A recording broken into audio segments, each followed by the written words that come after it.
Hi Mum, you do everything for everyone else. Let me help you make your life easier.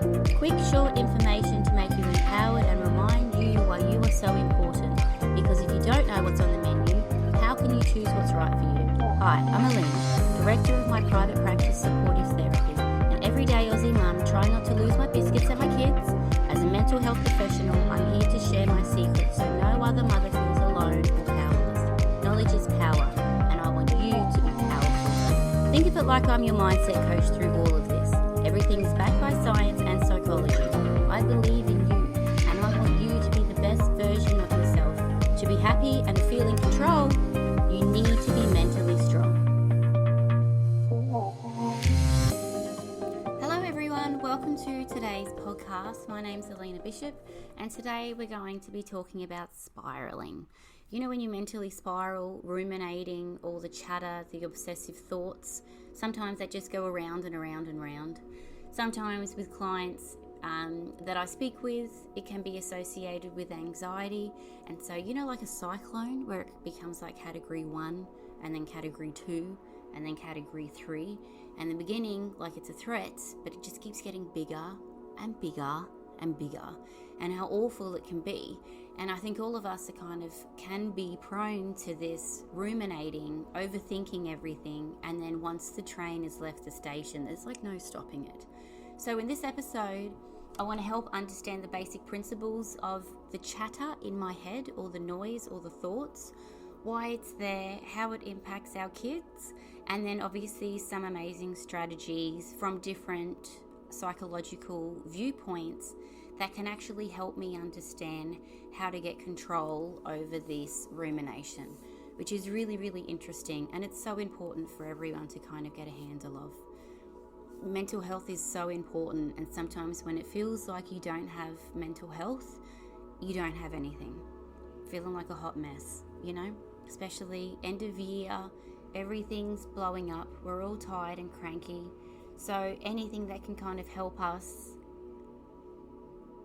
just be and relax and not be in our heads about things that really sometimes don't matter as much as what our brains are tricking us into believing that they are.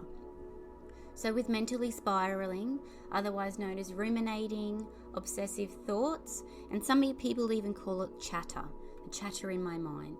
And we can all experiencing it at some point in our life. And when we do, it can feel very overwhelming, especially when we feel like there's nothing we can do to actually control it.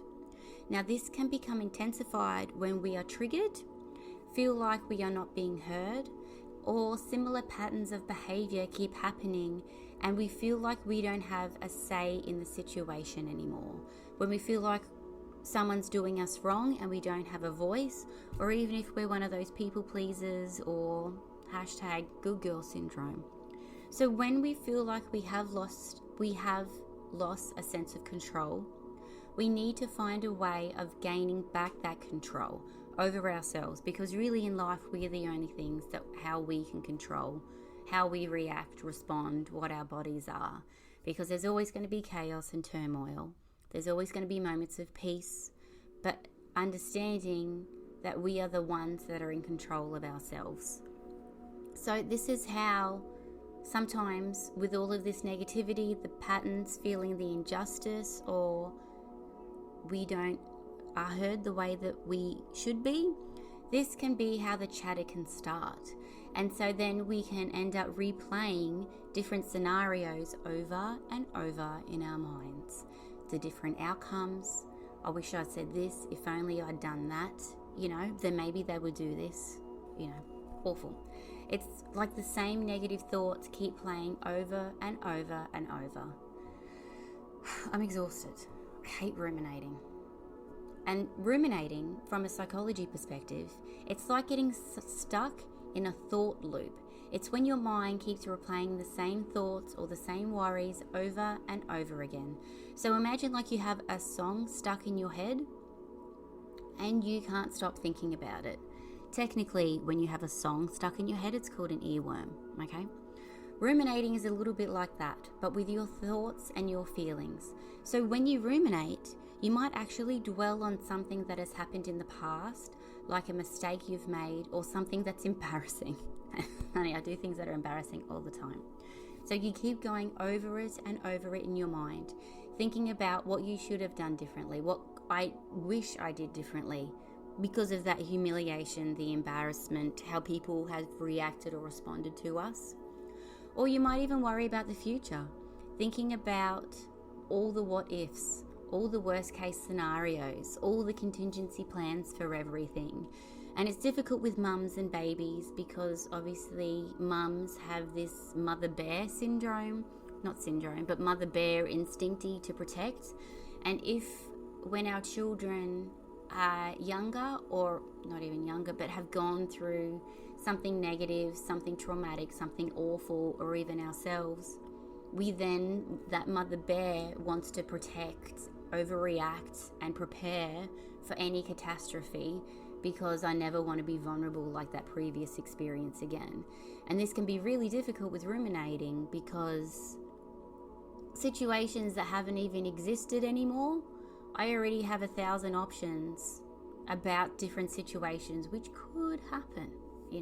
There's still a percentage. It might. It's not likely, but it might. Okay? Ruminating can be a problem because it can make you feel more stressed, more anxious, or even then spiral and be really sad and then just kind of feel like giving up. What's the point? And these thoughts, and then obviously the negative thoughts about you then start to pop up. It's like your mind is stuck in a never-ending cycle of negative thoughts. And so sometimes we might be able to have control over them if we get distracted for a bit, but it's like in the quiet hours of the night, it comes to visit you again.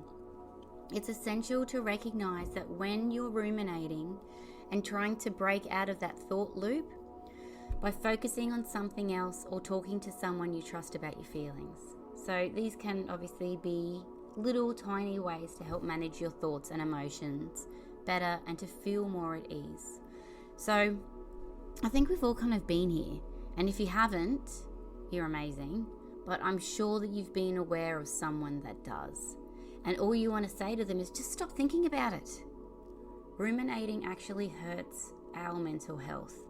It can lead to depression and it can negatively impair my emotions. So this can actually look like getting irrationally angry, feeling weak for not standing up for yourself, thinking others are deliberately out to make you look bad, and then you play the alternate endings to different scenarios. Also negatively, it can be paranoia, and then it can also impact your self-worth. So when a stress response is triggered, then it remains constantly activated. Activated is when I can't stop thinking about it. Activated is that buzz. Activated is that awful feeling that I feel like I can't control. We keep reliving it over and over in our head, and every time we replay it, it re-triggers this stress response. So long-term implications of constantly being in this heightened state of stress, obviously these are extreme examples, can also be like inflammation, cardiovascular. It can be increased cortisol, and then because of all the different things about cortisol and how it impacts women, and then it can be lack of sleep, it can be restlessness, and then it can be weight gain, and everything just goes south, okay? So when we talk about this isn't for judgment or scaremongering in any way. This is empowerment to know what I don't want. And if I don't want that, how can I actually make decisions and get control over things that I do want? Okay? So with all of this and ruminating the chatter, think of your thoughts as a highway. So if we had a visual representation, the more the road is used, so the higher demand of these thoughts, the stronger it gets because it's a highway. The less a road is used, like a little path, the smaller it gets. So when we ruminate, the highway can be these negative themes or these negative scenarios, and the smaller road, like that little path, are the positive things about me and my self-worth and my capabilities and my resilience. But in this situation, what chance does a little path have over competing with a 6-lane highway. When we start thinking about a particular scenario, it is new and it begins like a little pathway. So that's how these things kind of begin, like a little pathway. But the more we think of it, the stronger it turns into a road. And then when we ruminate, it becomes like this highway. And then the stronger and more engaged, and then it's now a 6-lane highway. This constant reinforcement is so strong, and it now just consumes all of our thoughts.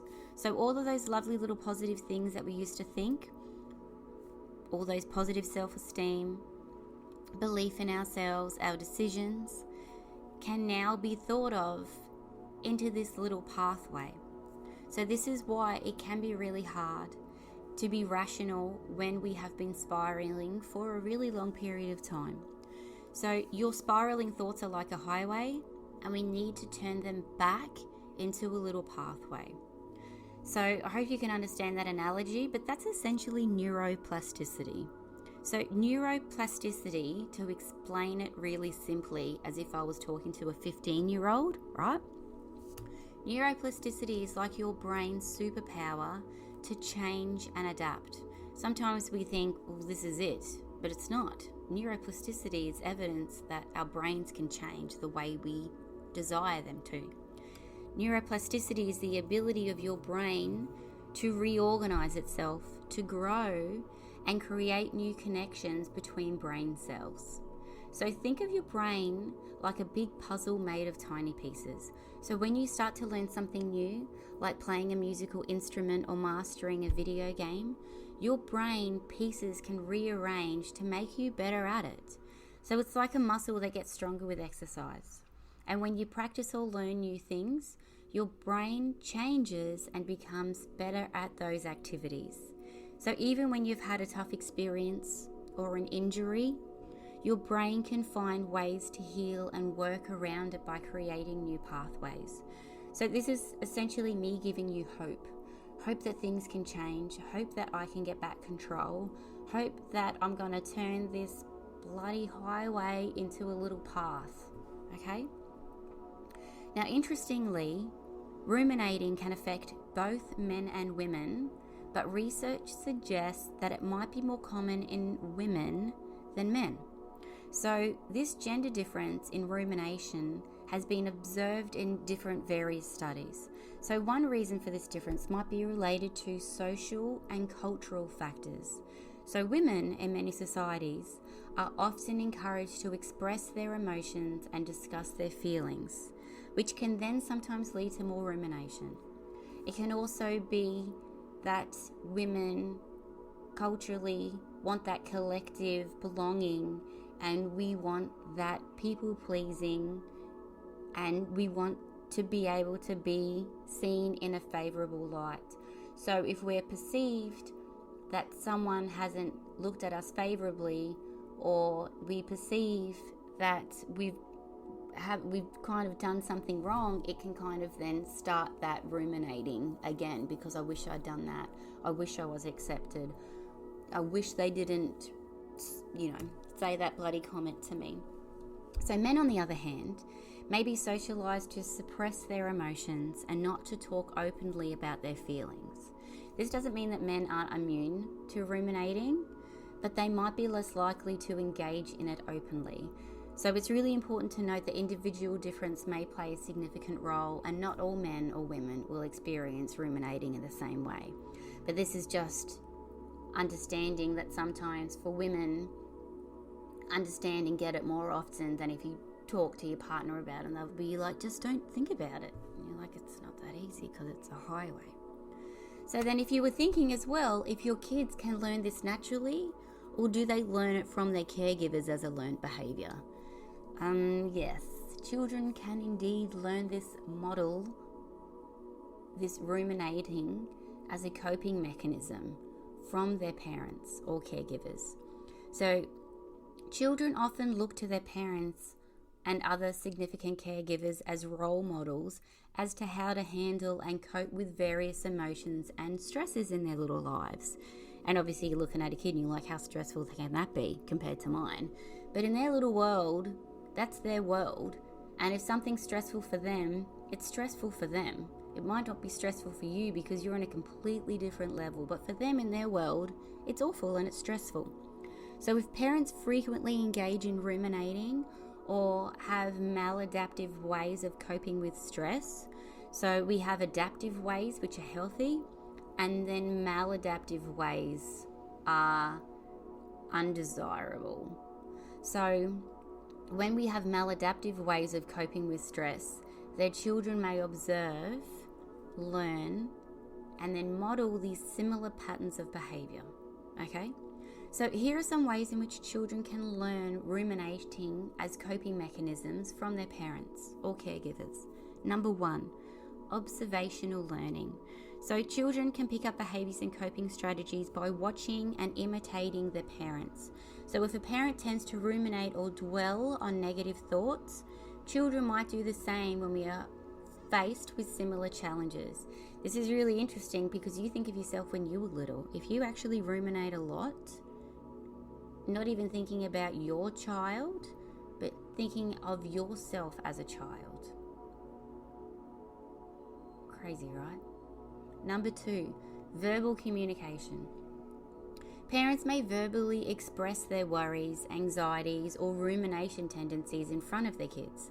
So kids can absorb these messages and then they internalize. So inside, remember that cyclone in the beginning?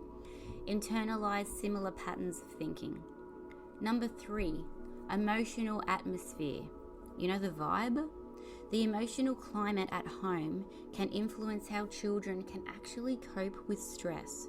So if a household has a consistently negative or anxious atmosphere due to parental rumination, children may adopt similar emotional responses because they just want to assimilate. They just want to be able to then...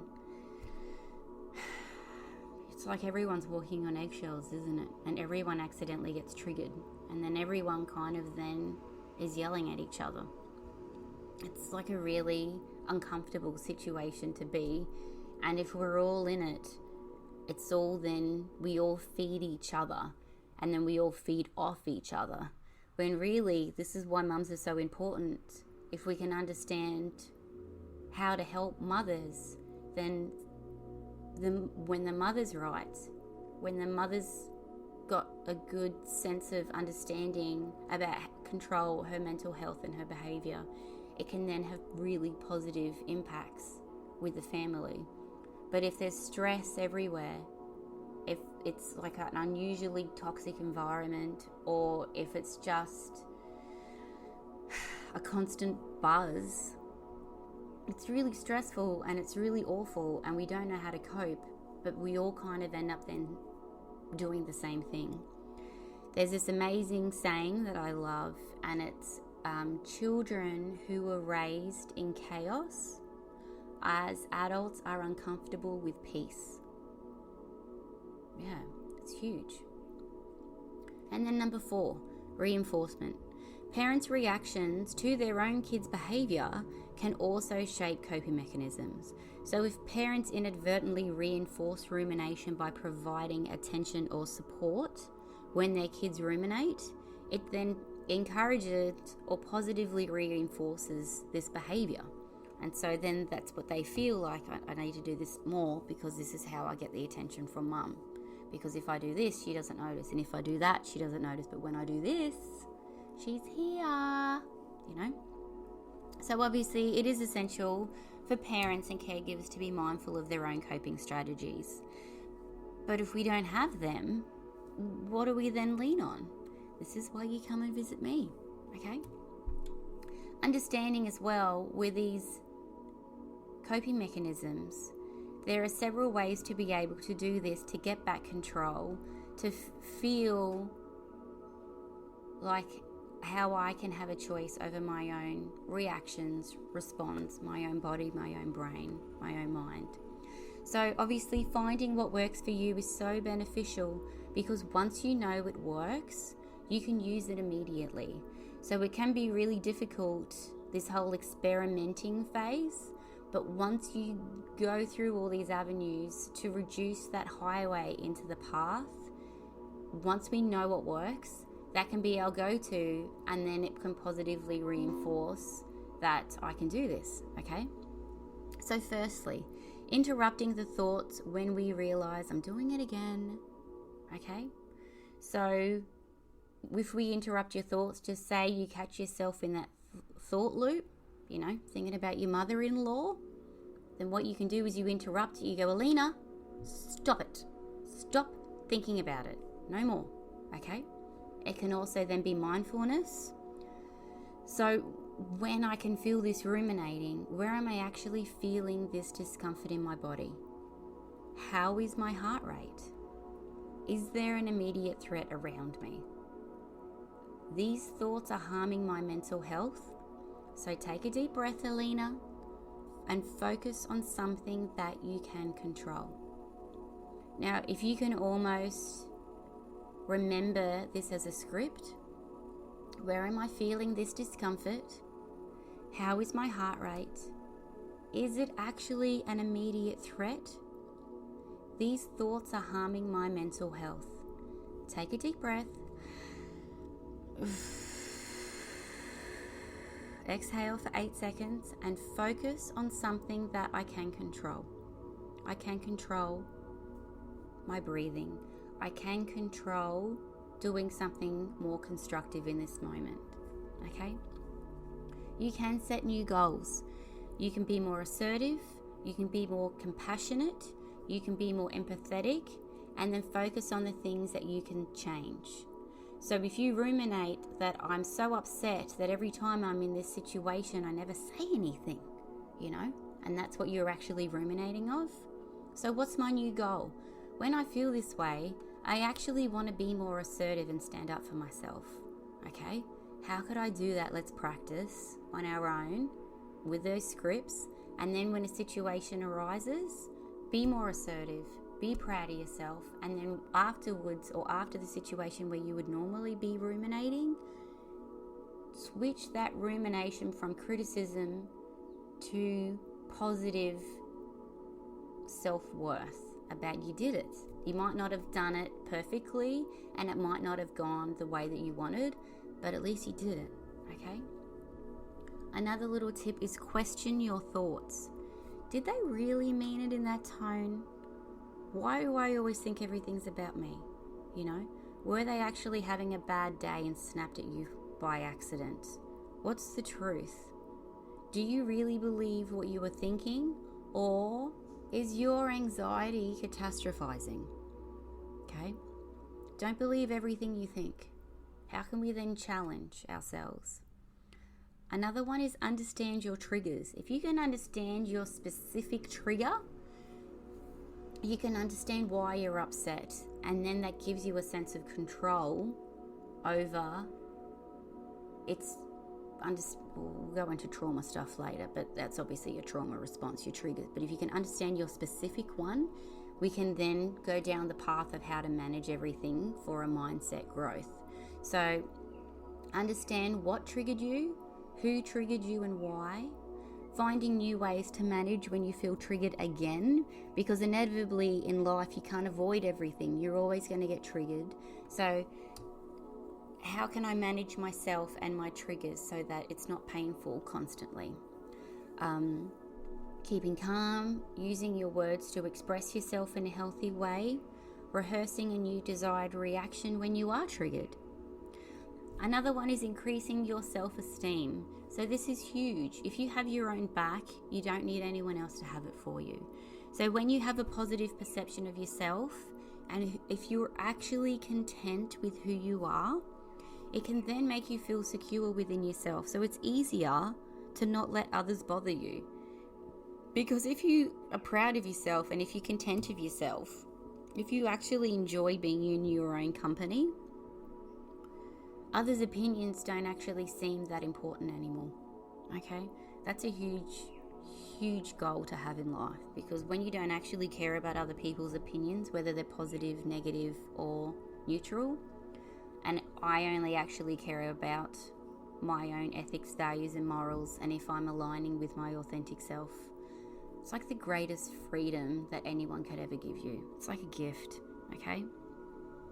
Another one is just a little basic one to distract yourself. So when you're thinking about it, your brain is focused on that highway. If you distract yourself as soon as you realize when you're doing it, do something else and distract yourself and focus on it. So then it disrupts that loop. You are then less likely to think about the issue, and then it prevents the highway from developing. So step back and look at the bigger picture. When we refocus on what's really important, I don't know why I can't say that word, and then it can put things into perspective. Another one, like I did in the beginning, talk to yourself in the second person, as if you were talking to a mate. Okay, Alina, how are you going to handle this situation? What are you going to do first? Okay, if you're ruminating and it's anticipation anxiety or a fear of the unknown or a contingency plan, actually get into like a problem solving mode. Okay, Alina, how are you going to fix it? What are your options? What do you think you can do in the future? Let's take back control. Okay, so coming back to it, neuroplasticity, remember, is the brain's ability to adapt and change. So it needs to play a huge role in helping mothers reduce ruminating, and then managing our mental load. Because mental load, okay? Huge. So anything we can do to reduce our mental load so we can still come back to ourselves, have fun, be spontaneous, And obviously, while it's not a direct solution, understanding how neuroplasticity works can empower mothers to make positive changes in their thought patterns and then their stress management. So obviously, number one, mindfulness and awareness. So mums can use neuroplasticity to rewire their brains by practicing mindfulness and self-awareness. And if this isn't second nature to you, in the beginning it can be so hard to learn, okay? But once you get on the mindfulness train, also, as a side note, if you have like huge levels of anxiety or living in a bit of the depression, afoot in that world, and you're completely dysregulated, it can almost be impossible to have mindfulness because your brain won't let you do it, okay? So there's all these things like just do mindfulness and everything will be fine. But if you're completely dysregulated, living in anxiety, flight and fight, or shut down, freeze and fawn, your brain feels like there's threats. So it's not actually going to let you use your mindfulness, because when you use mindfulness, you're relaxing. But if in your world, I don't have the luxury to relax, it's not going to let you be mindful. So those people that actually struggle with mindfulness, don't blame yourself. We have to then help you with your nervous system. Reduce your anxiety. Increase your self-worth. Okay? Anyways, there's a thing called cognitive restructuring. So cognitive behavioral techniques, which we'll talk about soon, CBT, we can engage in cognitive restructuring. So this is identifying your negative thought patterns, challenging them, and then replacing them with more positive and constructive thoughts, or the truth, okay? Sometimes your brain overreacts, and if anything overreacts, it's a trauma response, okay? Number 3, stress reduction and self-care. So this is a preventative, because if we are able to reduce the stress and increase self-care, it can then change everything, our coping mechanisms, our resilience, okay? It can also then look like engaging in exercise or hobbies that bring me joy, because then our brains can create new pathways associated with relaxing and well-being, okay? And for some mums, this is absolutely feels like it's impossible, because it's never about me. It's always about everyone else.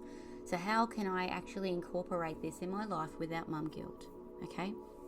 Number 4 is social support and communication. So developing strong social support networks that can also lead to positive brain changes. So if you're able to talk about others who actually understand and can validate you about your mental load and about all your responsibilities, It can then help rewire the brain to make a more collaborative and less focus on feeling so alone, feeling like no one understands. Okay? Yes, we're going to move on to CBT quickly, and then we're going to finish. All right, CBT is cognitive behavioral therapy. If you Google it, if you YouTube it, there's so much free information about CBT.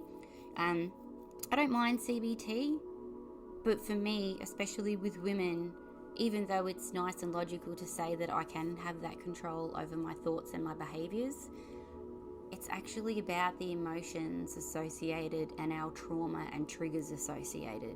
So when you have traumas and triggers, it's like an automatic, unconscious response to a situation. So then that overrides any conscious CBT, which is cognitive behavioral stuff. So this is understanding I'm giving you everything on the menu, but you just choose what's relevant for you at different times. And obviously, if this is important to you and you want to experiment, save this for later, and then we can go back, and the things that haven't worked, we'll go back to try out all the other things that we've discussed. So if you can, one, identify your negative thought patterns. So what are they? Are they about my mental load? Is it about that I don't feel appreciated? Is it about that I'm always people pleasing? What are the negative thought patterns, like the reoccurring themes? Number 2 is challenging your negative thoughts. If they are, once you have identified them, are they true? Are these facts or are these assumptions? What are the evidence for this? So, do I realize that even these negative thoughts, are they actually being triggered because I feel insecure or because I feel like people are taking advantage of me? Does that mean it's actually reminiscent of when I was younger? Has this been like a reoccurring theme forever? Do you know? Number 3 is restructuring thought patterns, what I said before. Reframing it. Reframing it is essentially saying, so you look lovely today. Actually, you look fabulous today because you've been spending more time in your self-care, you know? That wasn't actually a really good example. Yeah. Understanding as well that mindfulness, being present, being centered, different behavioral strategies we can use. So achievable goals to manage everything that's going on, especially our mental load, and how we actually behave in different situations. Another one is, can we problem solve? Okay. And then what's really, really, really, really, really important is self-compassion. So how can we actually increase our self-compassion and seeing ourselves authentically in a positive light? So how can we be kinder to ourselves and realizing there's no such thing as perfect? And even if things were perfect, you would be so bored, okay? It is okay to make mistakes, and everyone does. So how can we have compassion for all of these times? Another one, if you really want that hardcore change, is monitoring and journaling. So keeping a thought journal. This can be a visual representation and evidence of what actually happens, how often I do it, and what are the reoccurring themes. So if you've done all the rest of the stuffs and it's not working, that can be a really hardcore, really effective, really objective way of looking at things. But yeah, that's everything. All right, I know that was a lot. I know that was a huge volume of information. You might have to listen to it again. But it's all really, really important because I always have trouble saying important. Because you are important, Mum. You are amazing. And if I can help you increase your mental health in any way and get control of things when you feel powerless and realize that you're doing the best that you can, and it's actually an amazing job. You're sometimes too hard on yourself and it's not warranted. Feeling like I've got this therapist in my pocket and this can be a therapy session, how can we actually realize why I'm being triggered, why I'm upset, why these thoughts are here? Remember about the highway and then the little path. What do I want? What thoughts do I want in my mind to be as bulletproof as a 6-lane highway? And what are those thoughts that I want to change into a little dirt road? So we're always going to have intrusive thoughts. Intrusive thoughts are those things that randomly pop up without me choosing. But then how can I then feel that empowerment to get back control? Another little, just before I go, I said that I was going to go, but just a little thing before I leave. I've got this amazing lady that I go to in Reiki, and she resets my nervous system when I need it to be done. And she's given me this little crystal, I don't know what it's called, but it's black. And this crystal, she's told me, helps remove negative thought patterns, okay? I use it as a placebo. Do you know what a placebo is? A placebo is, there's so many amazing experiments. A placebo is if someone's told us it's going to work, we believe it works. An interesting experiment they do with placebo is if they have a different couple of groups of people, and then they tell half the people there's vodka in your drink, and there actually is. But they tell the other group of people there's vodka in your drink, but there's actually not. The placebo automatically assumes that there is vodka in my drink, even though there's not. And then they start acting intoxicated. It's phenomenal. There's also other placebos they've done with painkillers. They've told people that in experiments that are controlled, not like home. Don't do that. Don't do that. These are controlled professional experiments. Psychologists and behavioralists, okay? They give one group, they all give everyone the same tablet, or just say they give everyone the same looking shaped tablet, but they tell half a group that it's a painkiller and give them the painkiller, and they tell the other group it's a painkiller, but it's actually a Tic Tac, you know? It doesn't look like, but you know what I'm saying. But because you actually believe, your brain believes or is convinced that this is a painkiller, even though they haven't given you the painkiller, your brain is convinced that it works. So my beautiful Reiki lady, even though she's told me this, whether you believe in crystals or not, obviously you take everything with a grain of salt, and you take everything I should say with a grain of salt. When I'm ruminating hardcore in a cycle and I can't get out of, and it's annoying me, I'll go and find this little, I was going to say rock, I think that's offensive to the crystal community. Find this rock, crystal, and I will hold it, and then I will be like, stop thinking about it. And this literally interrupts my obsessive rumination loop. And it works perfectly.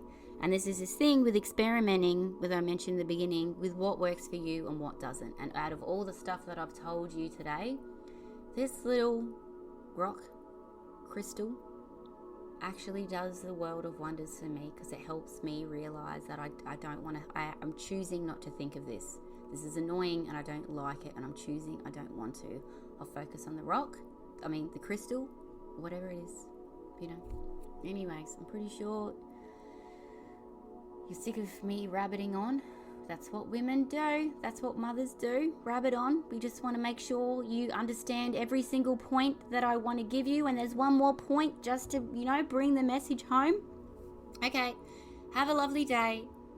Enjoy everything. I hope this last bit hasn't ruined it for you. Otherwise, I'll speak with you soon. Thank you so much. Have a great day. Bye.